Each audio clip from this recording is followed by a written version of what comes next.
জান্নাত পাইতে হলে হাওয়ার ইত্তেবা ছেড়ে দিতে হবে। আল্লাহ পাক কোরআনে কারিমে সরাসরি বলছেন, ওয়া আম্মা মান খাফা মাকামা রাব্বিহি ওয়া নাহান নাফসা আনিল হাওয়া ফাইন্নাল জান্নাতা হিয়াল মাওয়া। আল্লাহ রাব্বুল আলামিন বলেন, যে ব্যক্তি তার রবের মাকামকে ভয় করে, ওয়া নাহান নাফসা আনিল হাওয়া, হাওয়া থেকে দূরে থাকে, হাওয়ার অনুসরণ থেকে বিরত থাকে, ফাইন্নাল জান্নাতা হিয়াল মাওয়া, জান্নাত হলো তার ঠিকানা। এজন্য হাওয়ার ইত্তেবা ছেড়ে দিতে হবে। হাওয়ার ইত্তেবা থাকলে বেদাত থেকে বাঁচা যাবে না। কারণ বেদাত তৈরি হয় মানুষের নিজে বেশি বুঝা, মানে বেদাতটা তৈরি হয়, এটার মূল সূত্র হলো নিজে বেশি বুঝলে বেদাত তৈরি হয়।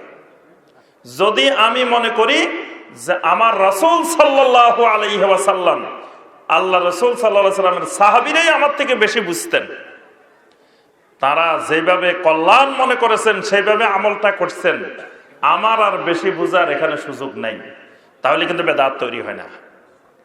কিন্তু বেদাত তৈরি হয় তখনই যখন মনে করে আমি বেশি বুঝছি, কারণ আমি এটা করলে অসুবিধা কি, এটা করলে ক্ষতি কি, এটার ক্ষতি কি আছে নাকি, এটা করলে তো উপকার হয়, এটা তো ভালো জিনিস, এটা খারাপ কি জিনিস, মানে এই যে ভালো খারাপ উপকার ক্ষতি আমি বেশি বুঝে গেছি। এই বেশি বোঝাটার নাম ইত্তেবাউল হাওয়া, প্রবৃত্তির অনুসারী, মানে মনের অনুসারী, খেয়াল খুশির অনুসারী। আমার দৃষ্টিতে ভালো মনে হইতেছে আমার কাছে, কিন্তু আল্লাহ এবং আল্লাহ রাসূল এটারে ভালো মনে করেন নাই, এটা করতে বলেন নাই, কিন্তু আমি মনে করতেছি এটা করলে অনেক ভালো। এই আমি যে ভালো মনে করতেছি এটার নাম ইত্তেবাউল হাওয়া, হাওয়ার অনুসরণ। এটা বন্ধ করলে বেদাত থেকে বাঁচা যাবে। এটা বন্ধ করে দিতে হবে, বন্ধ করে ইত্তেবাউল ওহী, ওহীর অনুসরণ করতে হবে। আমার আল্লাহ কি বলছেন এই ব্যাপারে, আমার রাসূল সাল্লাল্লাহু আলাইহি ওয়াসাল্লাম কি বলছেন, কি করছেন, বাস এটার মধ্যে সীমাবদ্ধ থাকলে আর বেদাত থাকে না, বেদাত থেকে বাঁচা যায়। 4 নম্বরে যেটা করতে হবে বেদাত থেকে বাঁচার জন্য, সেটা হলো কোরআন এবং সুন্নাহকে সালাফে সালেহিনদের মানহাজে বুঝতে হবে। সালাফদের মানহাজে কোরআন বুঝতে হবে, সালাফদের মানহাজে হাদিস বুঝতে হবে, না হয় বেদাত করা থেকে বাঁচা যাবে না। কোরআন এবং হাদিসের অর্থ ব্যাখ্যা নিজে নিজে বুঝতে গেলে তখন বেদাত তৈরি হয়। আমি একজনকে জিজ্ঞাসা করলাম যে ভাই আপনি জিকির করতেছেন আল্লাহ আল্লাহ আল্লাহ আল্লাহ, এই জিকিরটা যে করতেছেন এটা কই পেলেন? ওই ভাই বলতেছে আল্লাহ পাক কোরআনে কারীমের মধ্যে বলছেন, ওয়াজকুর ইসমা রাব্বিকা ওয়া তাবাত্তাল ইলাইহি তাবতিলা। কোরআনের আয়াত দিয়ে দলিল দিচ্ছে, দলিল কিন্তু কঠিন দলিল। ওয়াজকুর ইসমা রাব্বিকা, তোমার রবের নামের জিকির করো। আমার রবের নাম আল্লাহ, এই জন্য আমি আল্লাহ আল্লাহ আল্লাহ করতেছি। দলিল ঠিক আছে না? আল্লাহ বলছেন তোমার রবের নামের জিকির করো, কোরআনের আয়াত। তা আমার রবের নাম আল্লাহ, আমি এই জন্য আল্লাহ আল্লাহ করতেছি।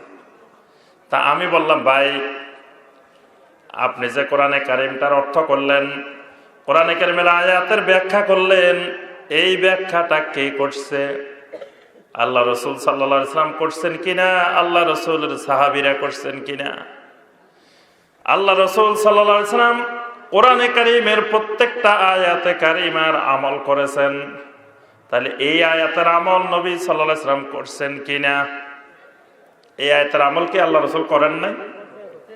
যদি করেন তাহলে আল্লাহ রাসূল সাল্লাল্লাহু আলাইহি ওয়াসাল্লাম কখনো এরকম বসে বসে আল্লাহ আল্লাহ আল্লাহ করছেন কিনা? একটা জাল হাদিসও নাই যে আল্লাহ রাসূল সাল্লাল্লাহু আলাইহি ওয়াসাল্লাম বসে বসে এরকম করছেন। তাহলে আল্লাহ রাসূল সাল্লাল্লাহু আলাইহি ওয়াসাল্লাম হয়তো এই আয়াতের আমল বুঝছেন, করেন নাই, অথবা নবী সাল্লাল্লাহু আলাইহি ওয়াসাল্লাম এই আয়াতটা বুঝেন নাই। নাউজুবিল্লাহ, দুটার একটা, হয় আয়াত বুঝছেন আল্লাহ রাসূল সাল্লাল্লাহু আলাইহি ওয়াসাল্লাম, আয়াত বুঝিয়ে আমল করেন নাই, অথবা আল্লাহ রাসূল সাল্লাল্লাহু আলাইহি ওয়াসাল্লাম আয়াত বুঝতে পারেন নাই। এখন আপনি যদি দুটাই বলেন আপনার ঈমান চলে যাবে।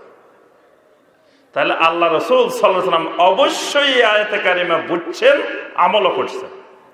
তাহলে নবী সাল্লাল্লাহু আলাইহি ওয়াসাল্লামের আমলের মধ্যে, জিন্দেগির মধ্যে আল্লাহ আল্লাহ তো এরকম পাওয়া যায় না। তার অর্থ হলো এই আয়াতের অর্থ আল্লাহ আল্লাহ করা নয়।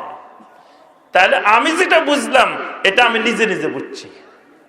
এই বুঝটা যদি নবী সাল্লাল্লাহু আলাইহি ওয়াসাল্লাম জানলে বুঝছেন, সাহাবায়ে কেরাম জানলে বুঝছেন, সেই বুঝের সাথে মিলাই, তাহলে আর আমার মধ্যে বেদাত থাকবে না। এটা বেদাত থেকে মুক্তির বড় উপায়। যে কোরআনের কোন আয়াত যখন আপনার সামনে কেউ কইব, তখন আপনি দেখবেন সাহাবায়ে কেরাম এটার আমল কেমনে করছেন, কেমনে বুঝছেন। একজন আসে আপনাকে বলতেছে, আল্লাহ বলছেন ওয়াক্তুলুল মুশরিকিনা হাইসু ওয়াজাদতুমুহুম, মুশরিকদেরকে যেখানে পাইবা সেখানে হত্যা করো। আল কোরআন, কোরআনের আয়াত। আপনারা বলতেছে এই মিয়া দেখো আল্লাহ বলছে সব জায়গায় যেখানে পাও সেখানে মুশরিকদের হত্যা করো, কোরআনে আল্লাহ বলছে। আপনি এবার লাঠি লই, তলোয়ার লই, ছুরি লই বাইরে গেলেন, জিহাদের ময়দানে নামে গেলেন মুশরিক হত্যা করার জন্য। আল্লাহ বলছে কোরআনের আয়াত, করা যাবে? কেন যাবে না? এই আয়াতে কারিমাকে সাহাবায়ে কেরামের সাথে মিলাইতে হবে। সাহাবায়ে কেরাম এটা বুঝছেন কিভাবে, এবং এই আয়াতে কারিমার ব্যাখ্যা নবী সাল্লাল্লাহু আলাইহি ওয়াসাল্লাম কেমনে দিয়েছেন, সাহাবায়ে কেরাম কেমনে দিয়েছেন, কোন মুহূর্তে এটা নাজিল হয়েছে, কখন নাজিল হয়েছে, কিভাবে নাজিল হয়েছে, এগুলা না বুঝে আপনি কোরআনের আয়াত পাইছেন আর হাদিস পাইছেন, সাথে সাথে দৌড় দিচ্ছেন। ইয়া আইয়ুহাল্লাযীনা আমানু লা তাকরাবুস সালাহ, হে ঈমানদারগণ খবরদার নামাজের ধারে কাছে যাইও না। আল কোরআন, ব্র্যাকেটে আল কোরআন, সত্য আয়াত, আয়াত কিন্তু ভুল না, কোরআনেই আসছে। আল্লাহ বলছে হে ঈমানদারগণ নামাজের ধারে কাছেও যাইও না। এটা বেনামাজের বড় দলিল। আল্লাহ মানা করছে আমি নামাজ পড়বো কেন? কোরআনের আয়াত। কি বলেন? এখন আমাকে দেখতে হবে এই আয়াতের পরের অংশে কি, এই আয়াতের আগে কি পরে কি, এটা দেখতে হবে। ওয়া আনতুম সুকারা, এর পরেই আছে তোমরা নেশাগ্রস্ত অবস্থায় নামাজের ধারে কাছে যাইও না। কিন্তু নেশাগ্রস্ত অবস্থার কথা ওয়া আনতুম সুকারা বাদ দিয়ে কোরআনের আয়াত, খণ্ডিত আয়াত। এই জন্য যারা জঙ্গিবাদে বিশ্বাসী, যারা খারেজি মানহাজে বিশ্বাসী, তারা এরকম খণ্ডিত আয়াতে কারিমা দিয়ে মানুষকে বিভ্রান্ত করে। যত রকমের বিভ্রান্ত বেদাতি আকীদা, বেদাতি মানহাজের মানুষ আছে, তারা কোরআনে কারিমের আয়াতকে, নবী সাল্লাল্লাহু আলাইহি ওয়াসাল্লামের হাদিসকে নিজে নিজে ব্যাখ্যা করে, নিজে নিজে বুঝে, সাহাবায়ে কেরামের আদলে বুঝে না। সাহাবায়ে কেরামের ফাহামের আলোকে, সাহাবায়ে কেরামের বুঝের আলোকে না বুঝলে আপনার আকীদায় বেদাত ঢুকবে, আমলেও বেদাত ঢুকবে। এই জন্য এটা খেয়াল রাখতে হবে। বেদাত থেকে বাঁচতে হইলে বাপ দাদার উপরে কোরআন হাদিসকে অগ্রাধিকার দিতে হবে। যদি কোন না আমার বাপ দাদারা করিয়া আছে 14 গোষ্ঠী, আমি এটা বাদ দিতে পারবো না, বাস আপনি বেদাত থেকে জীবনে বাঁচতে পারবেন না।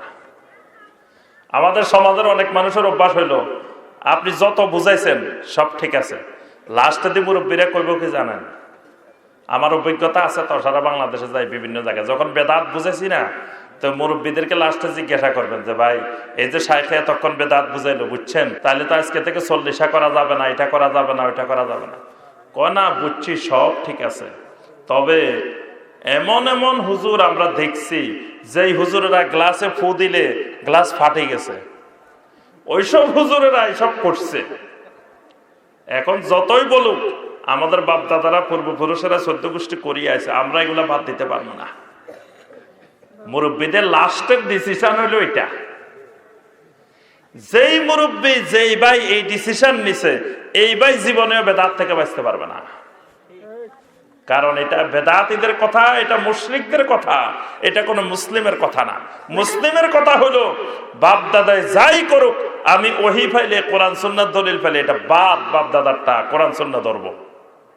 কিন্তু আলহামদুলিল্লাহ আমাদের যুব সমাজ আজকে সারা দেশে এটা বুঝে আসছে। যুব সমাজ বলে যে আমার বাপ দাদা যেদিকে যাবে যাও, কোরআন হাদিস কি বলে, দলিল কি বলে, সহি কি বলে, এটাই ধরবো আমি। কিন্তু এখনো মুরব্বীদের মধ্যে বাপ দাদা রয়ে গেছে। মুরব্বীরা সহজে বাদ দিতে পারে না বাপ দাদার রুসুম রেওয়াজ। কয় বাপ মরে গেছে, যদি 40 দিনে খাবার না দিই তো সমাজের লোকেরা কি করবো, সবাই মিলে কবে এত টাকা পয়সা রাখি গেছে, দেখো ছেলেরা এত বখিল, একটু খরচও করে না, খাওয়ায়ও না। অর্থাৎ গ্রামের সবাই অপেক্ষা করে কে কোন দিন মরবো আর খাইতে পারবো। সবাই অপেক্ষায় আছে। কয় বাড়িতে কোনোদিন খানা দেয় না মানুষ, একটা মূল্যে একবার খানা দেয়, তাহলে প্রতি মাসে বললে আরো সুবিধা। দোয়া করে আল্লাহ এই বাড়িতে আজকে খানা পাইছি অনেকদিন পরে, এরকম খানা যেন আল্লাহ কয়দিন পর পরে পাই, মানে কয়দিন পর পরে যেন একজন একজন মরে। তাহলে এই যে সিস্টেমটা, এটা বাদ দিতে পারবে না। সমাজের সবাই কি বলবে, আল্লাহ আমার বাপ দাদারা করিয়েছে, সবাই করিয়েছে, এই সমাজের দিকে তাকালে আর বাপ দাদার দিকে তাকালে বেদাত থেকে বাঁচা যাবে না। বেদাত থেকে বাঁচতে হলে সহি আকীদা, সহি মানহাজের ওলামায়ে কেরামের সোহবত লাগবে।